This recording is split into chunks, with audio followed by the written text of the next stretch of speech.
Alright, this is Adam here, I'm a student at JTech, and I'm going to go do this video of dealing with actuators. Alright, some of the things that I'm fixing to go over is, for one, it's going to be dealing with the operation of the actuators, two, the process where it converts the fluid to mechanical motion, and three, the construction of the actuator. Alright, all these aspects are very important. The operation of the actuator for linear motion would be a simple type of actuator such as this. This one. The ones you're going to find is going to be on car haulers, it's going to be on dump trucks. They're going to move straight in and out, back and forth. Okay. Then you have another type of actuator, which is an angular, that produces rotating motion or torque. All right. A good example of that particular one would be like an racket pinion. All right, it causes the motion to go back and forth, a rotating motion. All right. The next thing I'm going to go over is the process of where it converts the fluid energy back into mechanical energy. All right.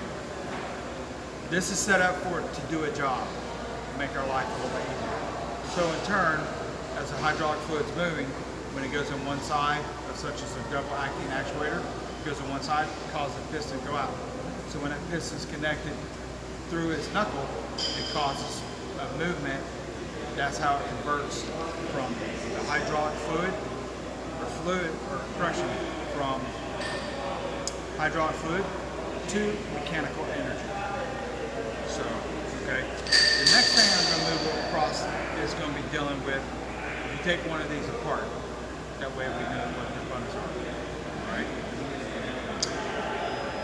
Each one's ready for different specific tasks, and if you're able to take one apart, if it's damaged, if it's not damaged all the way, you can order that part as long as you match it up. Alright? I'm going to start off with, you have a piston rod. We're doing training, so you want to make sure with your piston rod you don't have scratches and nicks and everything. It has to have smooth, straight back and forth motion. Alright? Then you have a piston, which is connected to the piston rod.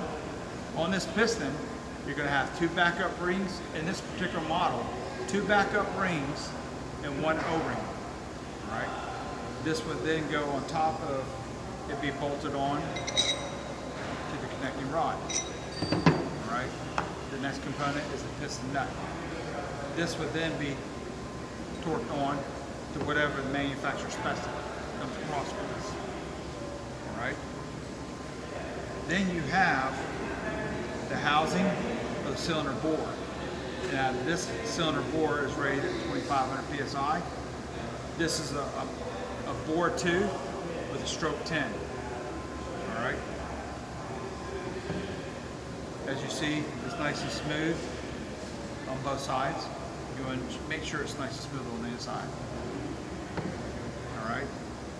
You have then a knuckle or a clevis. This is the component that's going to attach to maybe the end of the truck or whatever it has to do to make the movement. Alright. On this component right here, you have a backup ring and then you have an O-ring. Alright. You also have two ports. These end cap fittings, which you screw in here, you set certain specs. Alright. Then you have a housing, has a backup ring, an O-ring, and under it you have a seal and a quad ring.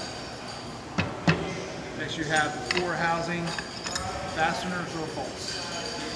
Which together you're going to have a double acting actuator. Thank you very much.